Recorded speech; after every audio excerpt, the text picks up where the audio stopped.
Hello and welcome to Uncovered, the podcast with your host, Jason Irving.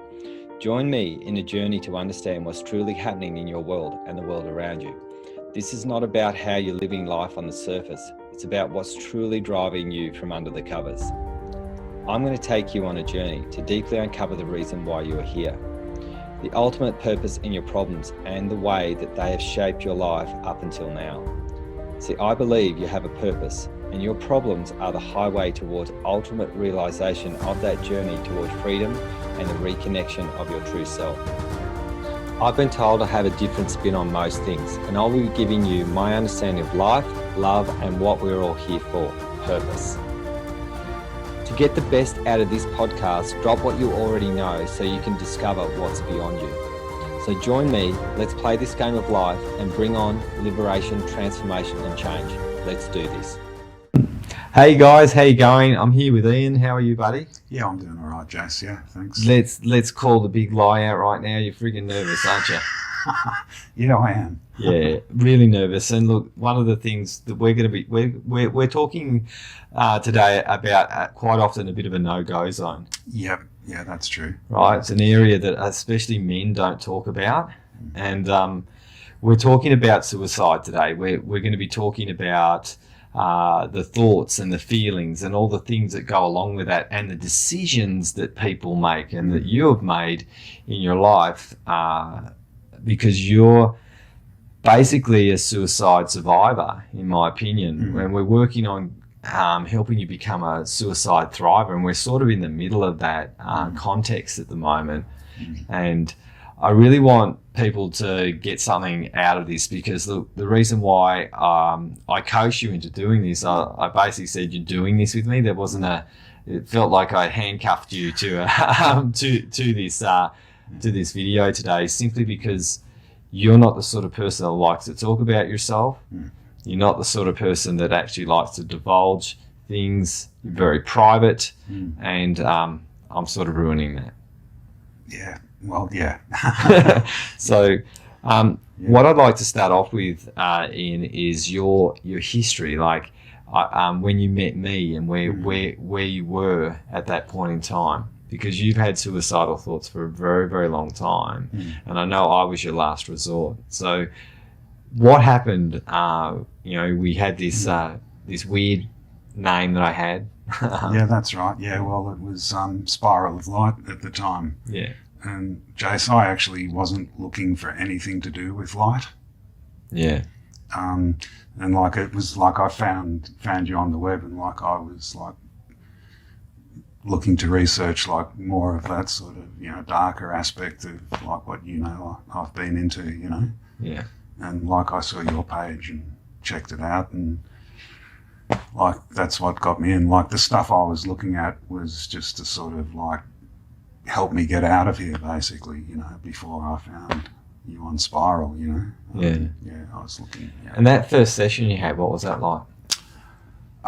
Look, I was nervous. I didn't know what to expect. Like I came out of it, like I remember like on the questionnaire that filling out, like I remember like filling it out, and yes, I'm depressed, we didn't talk about that or anything, but I left like feeling like a lot happier, a lot of relief, so yeah. I felt good when I left. And there was something that I said to you. Yeah, that's right. Like when, like initially, like on the table, and like you've put your hands on me, and like there's silence, and like I'm thinking, yeah, what's going on here? And like Jace just said, I'm finding it difficult to find anything good. Yeah. Yeah. And that's been a battle, hasn't it? I'm like, yeah, tell me something I don't know. Yeah, that's right. And that's been a battle for years, hasn't it, Ian? Yeah, that's right, yeah.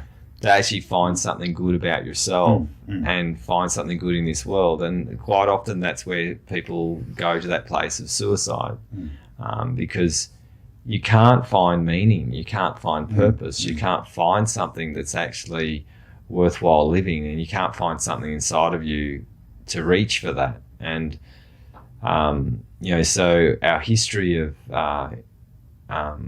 decision making and all the things that we do, there's been quite often this want to leave, but you haven't. Why haven't you? You told me about your parents and all sorts of things. What stopped you? Look, the parents were a big factor. Like, given that, like I was my father's only son. Yeah.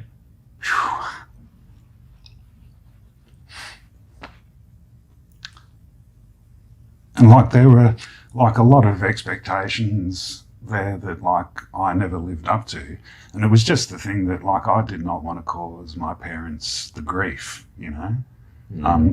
which I probably came to like that kind of realization in my 20s, like having like experienced the pain I felt. Like I didn't want to inflict that on anyone, like by topping myself basically. I didn't want to put them through it. So that was a big factor, and I was just sort of like, okay, I'll bide my time. My parents lived a long time. There were times like in there where I thought that I wouldn't honour that. There was, like, I know we've called it conscience before, just on sort of like what impact that would have. Like on them, exactly. And then what happened when they passed away? Like, you had your exit clause. What happened with you? Like, what decisions were you making at that time? Look, I was just like with things like with work, which I never really cared about, and not had much ambition there. Like that didn't matter to me, but there was things around like well, first my dad dying, and then like having, like, he was sick for many years, and then like he died, and then like my mum, like I was like her carer to a point, like as well as I was my dad's, So like when mum died, inheritance comes through, and I'm like, well, I've got all this money, I've got no family, no one to leave it to. Don't want the government to get it, and I just sort of went off really, really off the rails with trying to get rid of it, and like just, doing a lot of drinking, a lot of weed, a lot of, I remember telling you one time about your addictions, and this is one of the most common things for suicide is addiction. And one thing for you listeners out there is that if you're having that place where you've not wanted to be here, I did tell you, Ian, that those addictions have actually helped keep you alive because they allowed you to separate yourself from those thoughts. And I remember the relief you had in your eyes when you were feeling so shameful about your decision-making processes that you were doing. And I said, look, if you didn't do those things, you wouldn't be here. And so for you guys, I'm not saying what you're doing is right if you have an addiction. I'm just letting you know that there's a reason, because I've worked with so many people who have had suicidal tendencies, and there's always an addiction.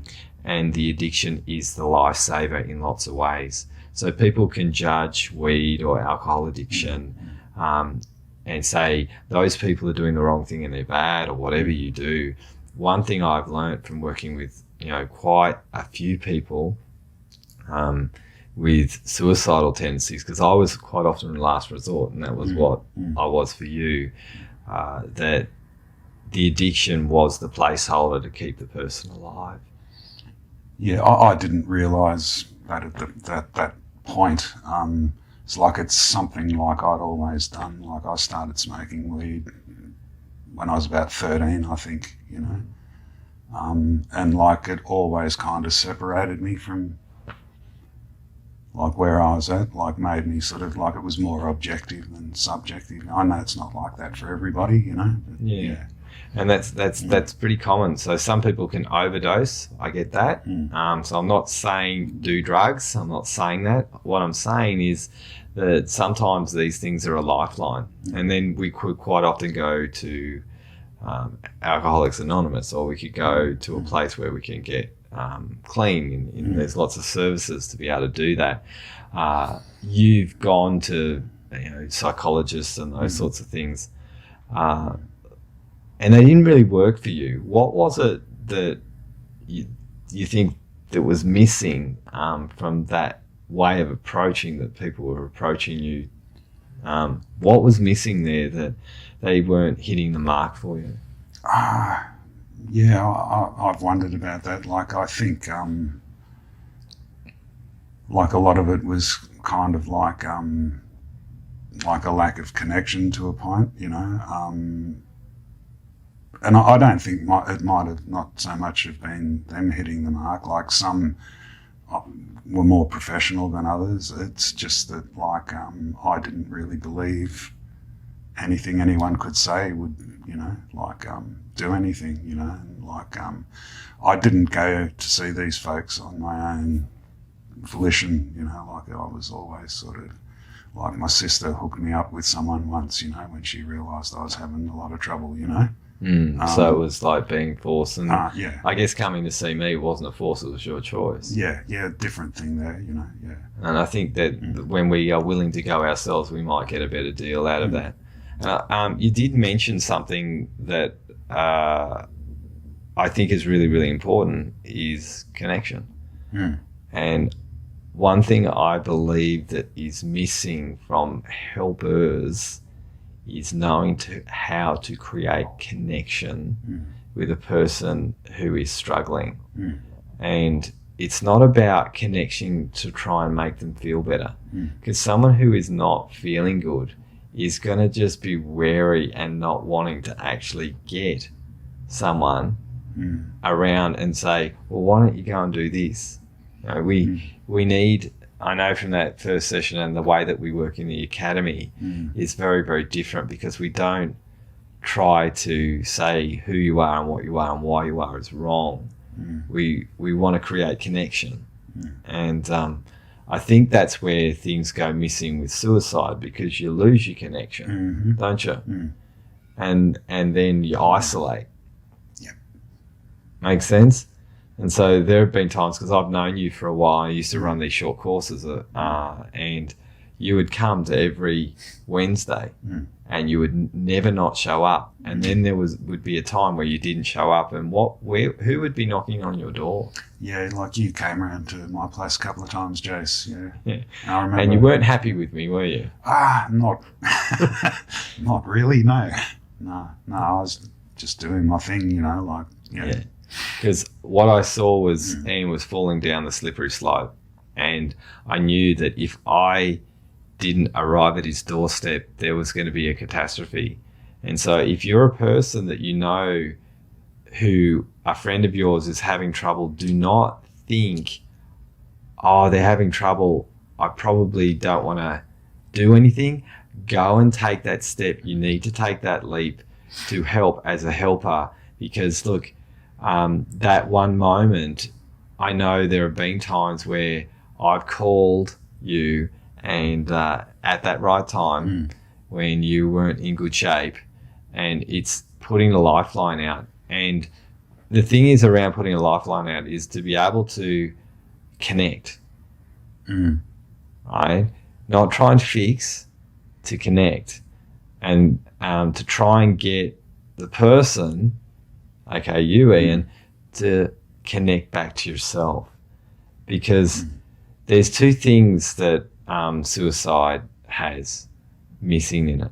It's got a lack of connection and a feeling that no one else would care or be concerned if you didn't exist. And I know this has happened with you. You have, I call these the echoes in our mind that come along that repeat and say, well, would anyone care? Right? Would anyone care if I was here? And tell me about those loops that go in your head when they come in. What is going on in your mind when you're thinking those thoughts, those dark thoughts? Look, it's different, like now, like with the academy involvement, because like I do like realise that that people care and like it would have an impact. Previously, like there was the things like with my parents and like various other things, and it was like not so much a lot of like really thinking that no one cares. It was more that like I just didn't care anymore. Yeah. And that was a big deal, isn't it? And look, this is what I love about you, Ian. You're a very emotional man, and quite often people who are very, very sensitive are the ones that want to go because this world feels too harsh. Yeah, that was like a big thing, like Jace, like just feeling that the world was too. Yeah. Excuse me. It's okay, man. Yeah. It's okay. It's okay. And sometimes you still feel that, don't you? Yeah. It doesn't go away from a person who has that constant thought that's sitting in their head reverberating that says maybe it'd be easier to not be here. Yeah. Yeah, it wasn't like a thing of like everyone will be better off or the world will be better off. It's like, and like now realising that it's not true, like it was that like I will be better off. Yeah. Yeah, exactly. Kind of thing, you know, like, and like, so that's where I recall like from a young age, like seeing, like I didn't know I had depression. I just had this feeling like I didn't know that there was division, but I could see it and feel it. Like I felt like a lot of things that were in store for my future were just absolutely pointless, you know. So yeah, you know, it was and that's the things, and we don't talk about it, you know. No, especially men, right? It's an isolation chamber. It's like we go fishing in a boat on our own. And that's such a big factor, is the isolating, you know, like if we're doing that, you know, it's and the feelings of feeling like we can't be helped, you know, like I couldn't be helped beyond it, you know, that sort of thing factors in, you know. Yeah, and I think that's a big struggle, I think, for lots of people who are in this position. You think that no one can help you, you think you can't be helped, and as you said, the world would be a better place without you in it, you know, so it'd be better for you that it would be rather than anyone else. And then look, there's something I want to ask you about. There's this little girl that you know in your life right now who happens to be my daughter, and it's really, really interesting. I had a birthday one day, and she's really, really little, and she didn't know Ian really at all, and she had a moment. We were at the park, and Ian was there, and she put her arms up, and she was in a mess. She put her arms up and said, "Can you pick me up?" And automatically I saw you pick my daughter up and make her feel safe. What was that like for you to actually have a little girl see you and say, "I need you"? I really don't. I probably just like, I can't really recall that exact moment. Other than like just doing that, like wondering why, but like glad to do that, you know? Yeah.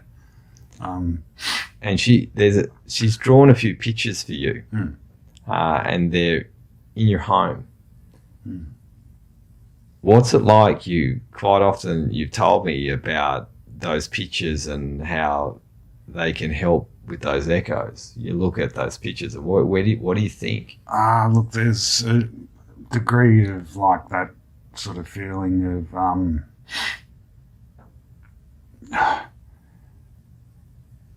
you know, the innocence of Charlotte, you know, like in drawing those things and colouring them and wanting to give you those things that like she's put love and care into, even, you know. Yeah, it's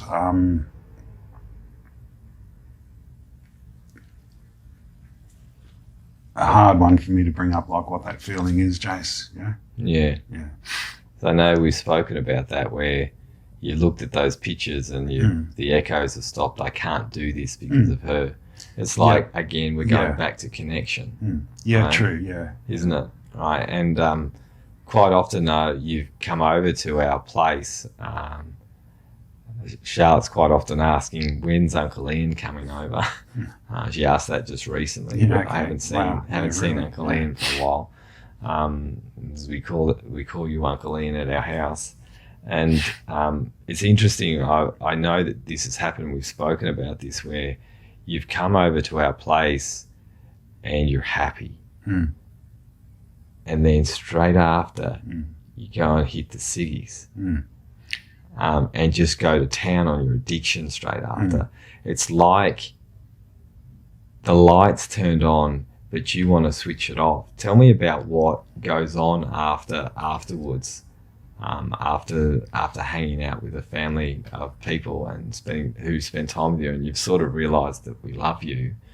What does it feel like? You hit the cities, you go to town, and then I know a day later, and I've been aware of this. You're not doing that anymore though. But right in the beginning, you would be like really hose on your addictions after having a really good time. It's interesting to actually choose that. Why do you think you were choosing to hurt yourself after actually being cared for? Yeah, look, the first sort of thing that comes up with that, Jace, is like just absolutely undeserving of any. Of like, you know, any, like, and I find love a hard word. Undeserving of that. Like I'll bring up things about like what a, you know, immoral human I am, you know. Yeah. So you put yourself in all the decisions that you've made in your past. You know, if people knew, you know, like, all the dysfunction and, you know, knew who I really was, basically, you know. Yeah. So it's tearing strips off myself, you know. Yeah. It's interesting, isn't it, when you have a little girl that looks through all of that, just sees you. And my daughter, by the way, guys, is not that sort of person. She's very, very picky, especially when she was that age. So she would look at people who are really, really happy and go and bawl, because she couldn't handle people who are face value and inside completely messy. And so when she saw you, I know she saw honesty. So she knew that she could meet honesty, and she couldn't handle dishonesty. So when someone had a smile on their face and they were so broken inside, she would cry and bawl. And there was a friend of mine, that I know that I'm thinking about right now, that she wouldn't let her pick her up. Simply because she could see the smiley face and there was nothing smiling on the inside. Whereas you weren't smiling on the inside, she could actually accept that. And that's what we do in the academy, is accept the pain that someone has rather than actually make it, try and fix it. So she would just come up and say, I can trust you because I know that you're not hiding from me. Yeah, no, I think that sort of like really has gotten into me. It's that trust. It's like not wanting to like betray that trust. It's not wanting to do anything to cause doubt in that trust that, like, you know, Charlotte has in her own trusting. You know, it's a kind of thing of like, responsibility is the word I've got, but like there's a responsibility of me there, you know, like it was like with my parents, like not inflicting pain. And it's sort of having seen like in other people in the academy, like the impact that like suicide has had on them.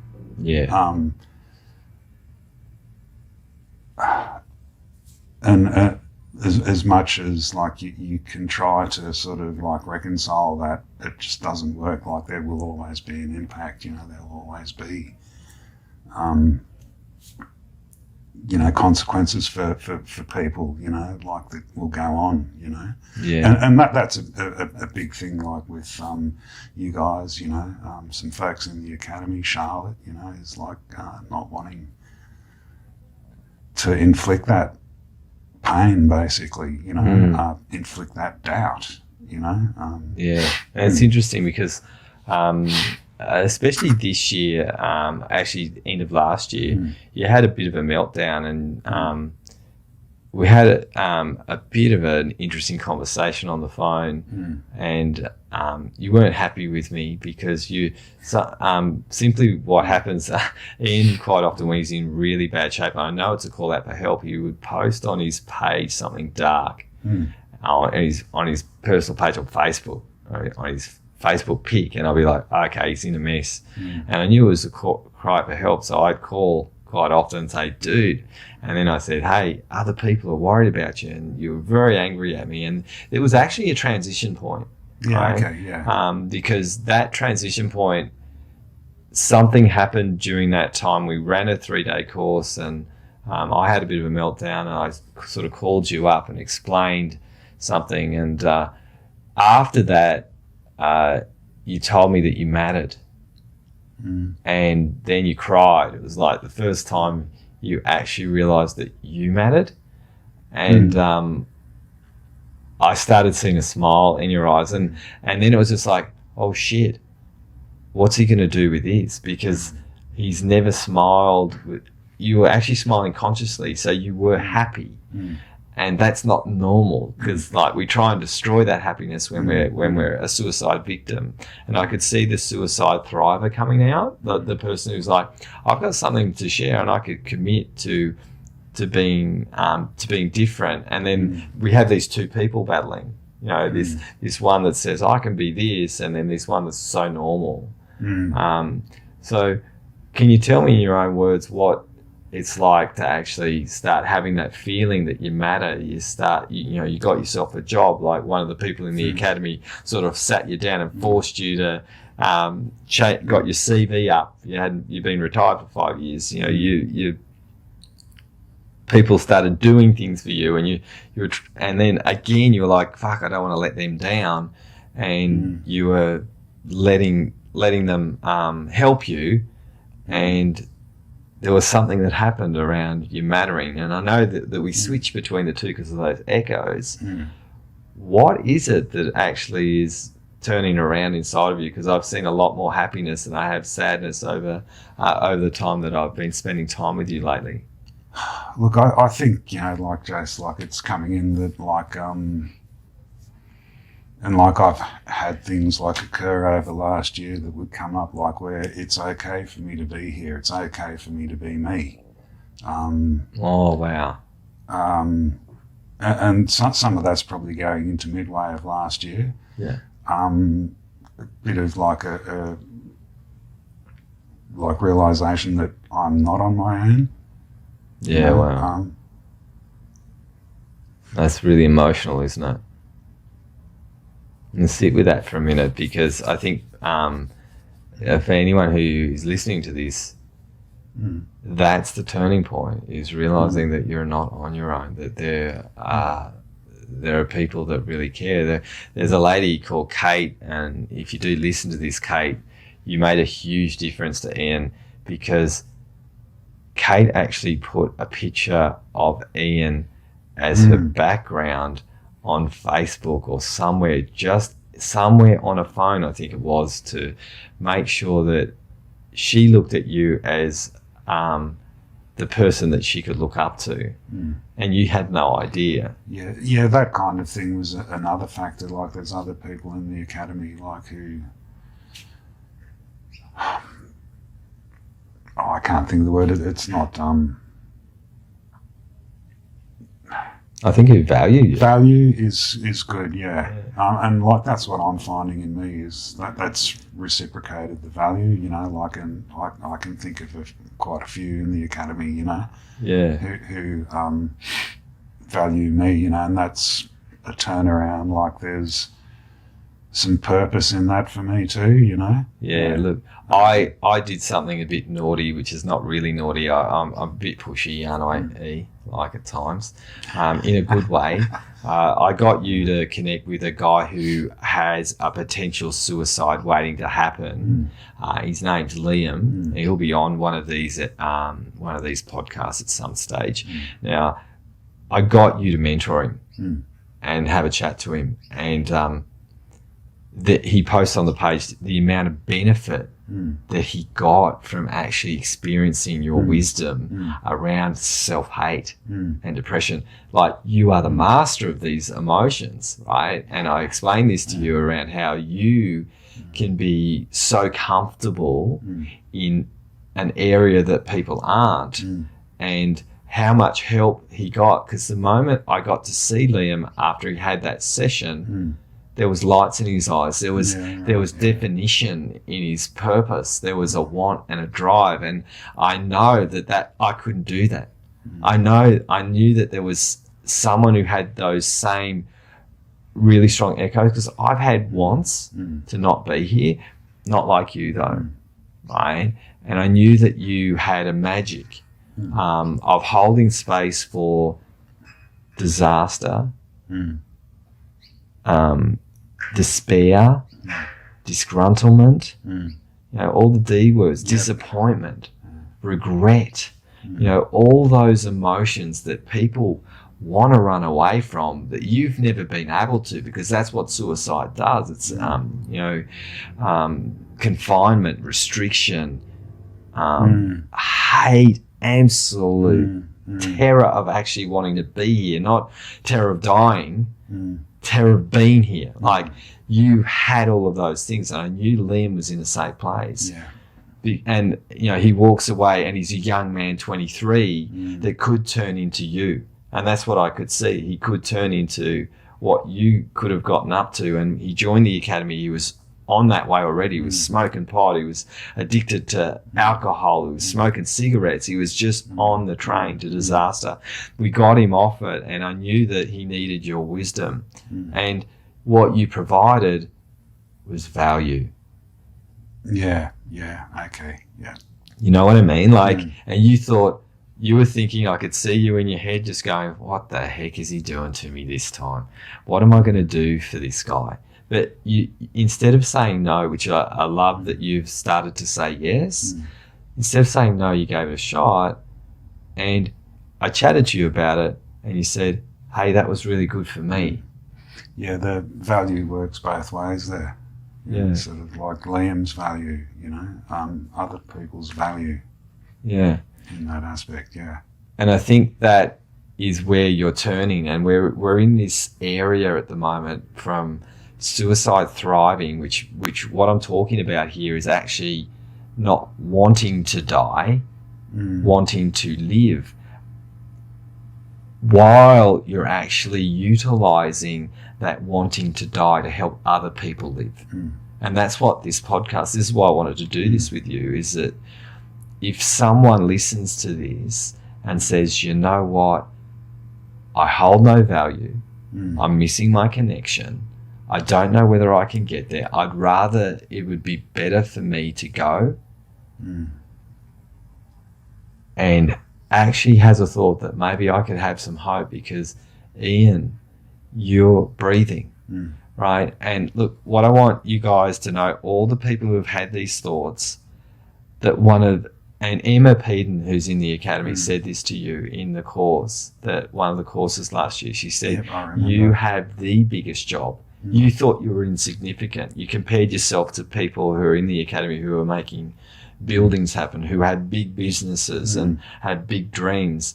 And Emma said, you have the biggest job by breathing oxygen. And that's what this show is about. And that's the episodes of this show, is breathing oxygen. And it's not just important, this conversation, Ian. I believe this conversation that we are having is essential, because for people who don't want to breathe oxygen anymore, I'm hoping that this conversation will give them some hope to say, well, what if breathing oxygen actually was the purpose, right? Not these big things that I've missed out on, that breathing oxygen and not topping yourself off was actually the reason why you're here. And then anything that you do beyond that is gravy. Yeah. And I have to keep reminding you of that, don't I? Yeah. You know, it's like you are already on purpose. You're breathing oxygen, and I'm wanting this show of breathing oxygen to be, my hope is that other people will be able to breathe oxygen with you who would not normally be breathing oxygen because they're 6 foot under pushing up daisies. Right? So again, this is the reason I chatted to you about this. You were so nervous about doing this podcast. And I said, Ian, make it about the people who might have a chance to live. And how did that feel? I could feel you just breathe a sigh of relief. Yeah, it, to a point initially, like, takes the pressure off, but there is, like, that aspect of, that's going to help. There's the potential for that to help. There's a possibility that it is going to help someone, find, like, that purpose, and that, the things that, like, I've spoken about, like the mattering, realising that it's okay for me to be here, that other people do find value in you, has all been, like, pretty huge, for me. And they're new. They are new, It's sometimes, like, it's not that easy to accept either, No, that's right. And, when we get a compliment, someone tells us we're great, we quite often look at our shoes. And we're navel gazing and saying, well, and that's where the shame comes in. And, we're going to talk about some of these emotions that come in because we're going to be doing a little bit of this. We're going to probably get a few other people who are suicide thrivers or survivors on here, not just you, Ian, and have a conversation. Because I think, you can go into situations where you go into the model and sometimes they just don't work. It just doesn't help. Because they're trying to keep you go and do that thing and everything will be okay. Right? But that doesn't work. It's about, you've done things and they've felt mundane. To actually have a purpose, to breathe oxygen and give hope to others by breathing oxygen is an amazing purpose to have. Because if you look at the suicide rate, I remember I was working on a lady who had, who used to do the mop up for people who would kill themselves. And she said the numbers, I won't mention the numbers because it's confidential, the numbers were quite high in Canberra, and she was one of 3 companies. And it's not spoken about. Suicide is not spoken about in our world in mainstream because it is so common.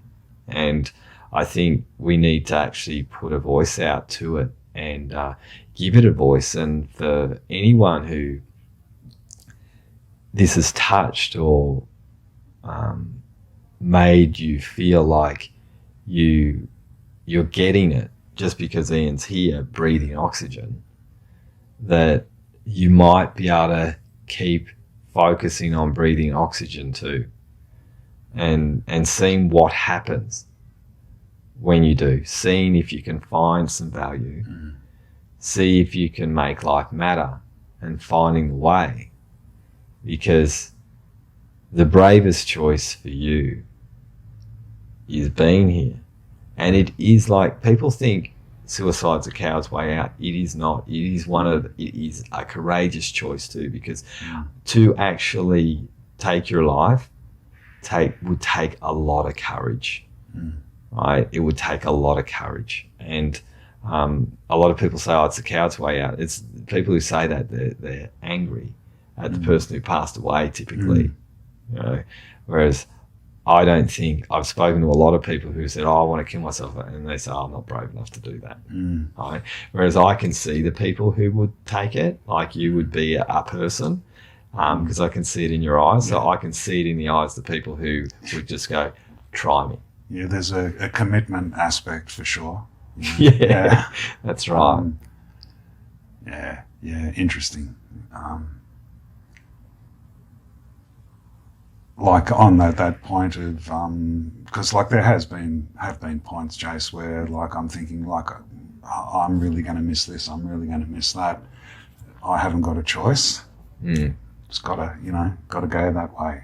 At some point, it's got to go that way. Yeah. And like I'll miss this or that, Yeah, it's so interesting to actually have that concept in your head. I've got to let it go, go, and I think that's the courage aspect and commitment, of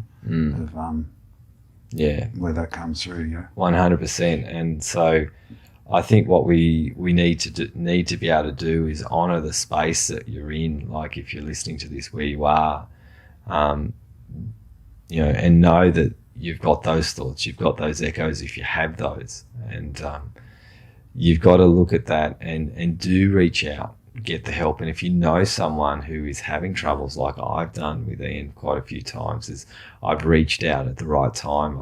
I've done that with lots of people. Quite often been the lifeline. I've just known that it's been time to help. And I think it's really important that we need to find a way to deal with that commitment and where our commitments lie. And if we can find that, as you said, the connection and the value, then we've got a way forward. And everyone needs to do that who are having those thoughts, is to find the connection, find the value.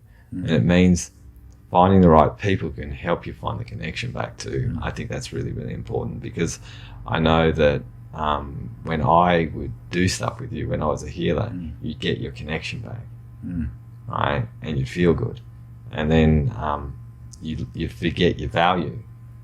So we've got to figure out how to combine those, yeah?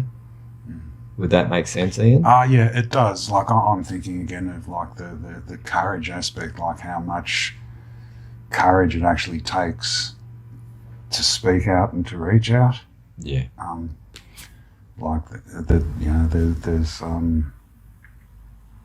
like that is not an easy thing to do, and like I never told you where I was exactly at. You figured it, Yeah. I wasn't going to mention anything, Yeah. I don't think. I just knew. And so that's the thing of like being in that real like dark, feeling that really dark space, and like it can seem like it's just not even a possibility to reach out. So it's having that courage, to and I guess what I'm feeling like in the value that I've got now is I'm not 100% that I would do it. Yeah. But saying to myself, like, if I get to this point, I'm going to say something. You're going to reach out. Yeah. That's a courageous act, and I think that's what we need to do, is gain that courage to reach out. And for people who are caregivers, gain the courage to reach out. Don't just wait and think, I won't call. Yeah, and that can make such a big difference, Jace. Like, someone who is a caregiver or knows someone, Yeah, makes a big difference, doesn't it? And look, Ian, how did it feel having a chat with me today about this? Is it a bit more comfortable? Yeah, more comfortable. Yeah, some parts are a bit raw, Jace. And that's good. Look, if it wasn't raw, it wouldn't be real. And that's what Breathing Oxygen is all about. This show is about being more real, being transparent, letting the tears come, letting it be available for other people to know that it's not just talk, it's actually real. And I really want to thank you for being forced to yes, and saying yes, and having the courage to voice, a topic that a lot of people walk around. Mental health is one of the topics that people don't actually want to actually talk about. People don't ever want to talk about and go to areas like this in a mainstream sort of way. And I think we need to have these conversations, because it's not just people like yourself. There are people have these thoughts quite often, and they're so common. Yours has been like a record on repeat all your life. So it's really good to have someone who has the wisdom of self-hate, depression, debauchery, all the stuff that's happened as a result of that, and to come out the other end and know that there's another way. So I'm really, really proud of you, Ian, for our conversation today. And I didn't know where this was going to go. I just wanted to make it so then it would be an open conversation, because creating something that's let's just talk about these topics is not about, that's not what suicide is about. It's about the chaos. It's about the hurricane. It's about the explosion. So to actually systemize it would not do suicide justice. So not at all. No. Thanks, buddy, for jumping on today. And if you like this podcast, there is a video on this, so you can watch us two ugly mugs having a chat. And it's on www.wellnessbreakthroughacademypodcast.com. And hopefully you like this podcast. And if you do like it, so other people who might need to hear this message, could you download it, like and review it? It would make a really big difference for the views of this podcast, because one thing I think this information that Ian and I are going to be sharing is essential for people to learn how to feel comfortable around a topic that people want to dodge around. All right. Thanks so much, guys. And thanks, Ian. Yeah, thanks, Jace.